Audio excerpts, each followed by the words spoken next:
Hello and welcome to my channel. My name is Kimmy. Today I'm going to show you how to make yogurt with coconut.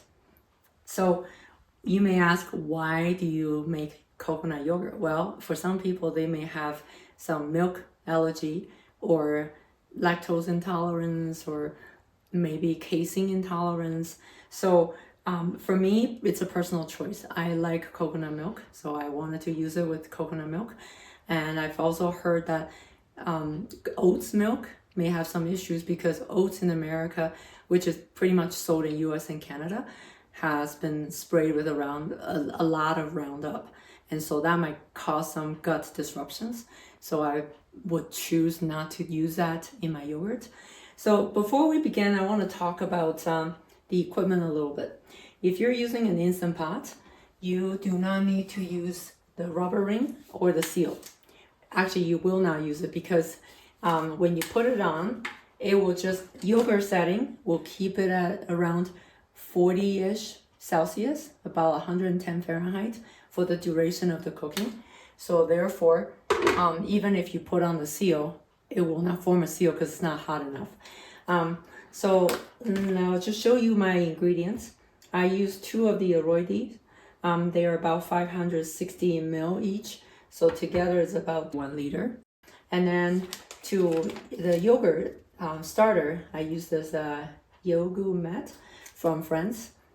So this is about 16 packets for $17.99. So it's about $1 some each.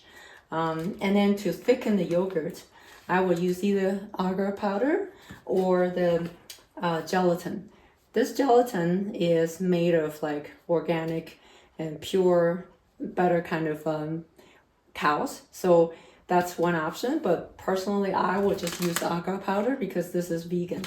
And then first thing you have to do is put in the coconut milk, and you have to boil it because coconut milk has never been boiled.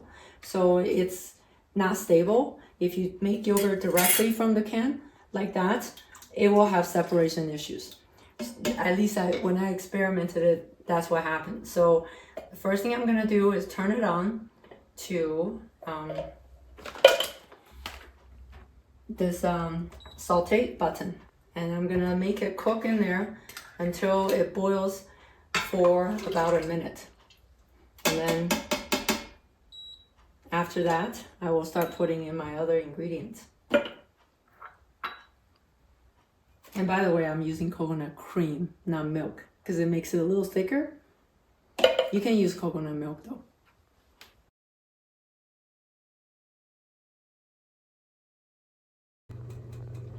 So right now it's 191 Fahrenheit, about 88.7 Celsius. My coconut milk has come to a rolling boil for about a minute now. I'm gonna turn this off and let it stay there to cool down. I'm gonna add in the Agar powder bloomed product. So I'm gonna show you how to bloom the Agar powder. Basically, according to the instructions, you need 1 teaspoon of Agar powder.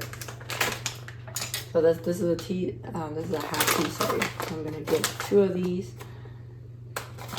So that's 1 teaspoon. It matches with 1 tablespoon of water. And now I'm gonna stir this a little bit and let it stay here and bloom. Pretty soon it's gonna turn into a gelatin product that's congealed. And we're gonna put this one in when the coconut milk is not hot. I'm gonna take this out because it's gonna continue to cook in here. It kind of looks like this right now. And we'll wait for it to cool down. So it's about 60 degrees Celsius, 140 Fahrenheit.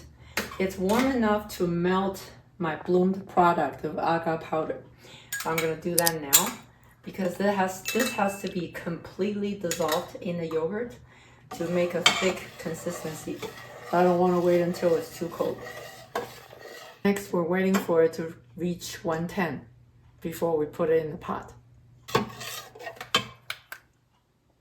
So now It's about 115 degrees. I'm going to put some coconut milk in my yogurt starter to mix it in before I pour the whole content back in the yogurt. The reason we want to do that is because we want to make sure it's completely incorporated into the milk. But if you put it straight in, you're going to have lumps, and it's going to be harder to find those lumps and make sure they're incorporated. We can leave it in the pot to incubate now.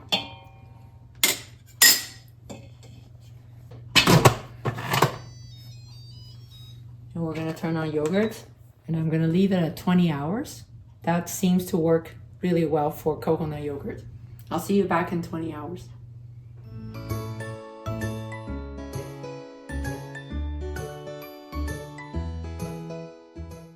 It's been 20 hours now. The yogurt is ready. Let's have a look. This is what it looks like. A little bit liquidy, but also a little bit solidified. We're going to pour it straight into the container.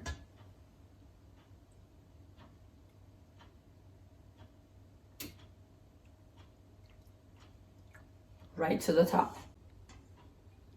I'm gonna put this in the refrigerator and let it refrigerate for at least 4 hours or more. And then we'll have a look after it's done. Now that my yogurt has been in the fridge for more than 8 hours, we are ready to check it out. So upon first inspection, it looks like there's a little bit of separation at the bottom, which is okay. As soon as you stir it, this is gonna be okay. Because coconut yogurt is kind of watery, even from the store. So I want to show you what it looks like.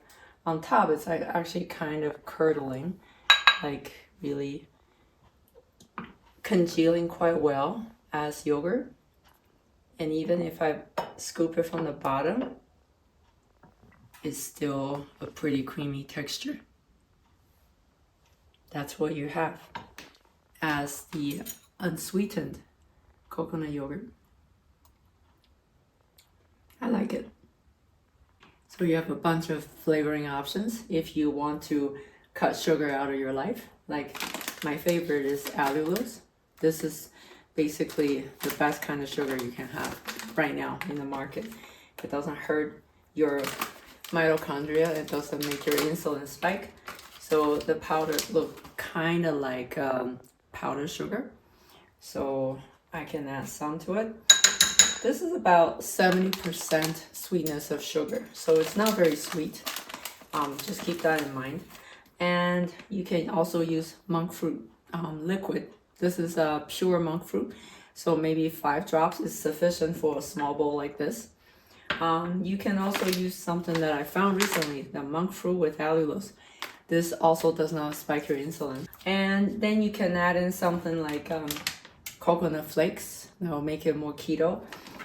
You can make it almost like a granola kind of breakfast by adding hemp seeds in there.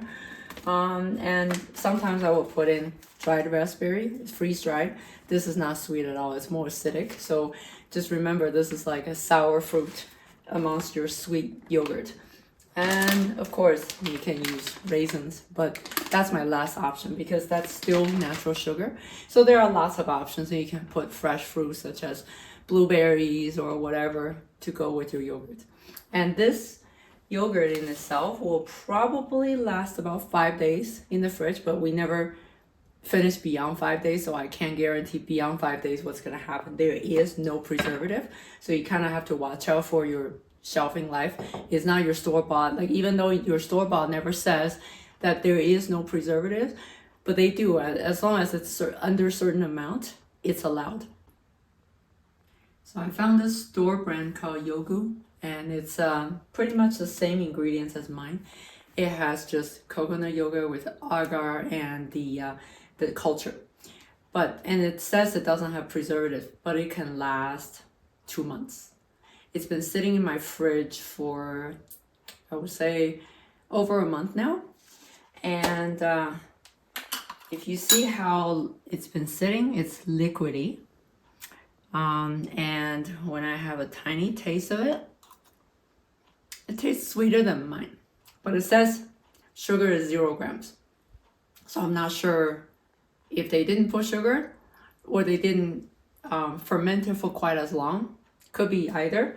But this one in a regular organic store in Canada costs like $9.95 or something like that for 450 grams.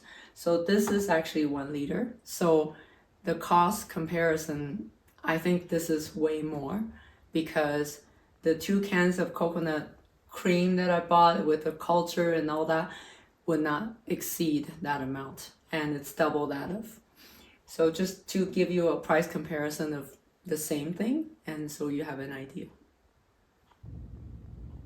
So this is my final product. I put in monk fruit liquid, and I added some freeze-dried raspberry, blueberries, and coconut flakes on top. Of course, you can substitute with real fruit if it's in season in your area. It's not here. So yeah, this is what I have. It's super delicious like this, just as is.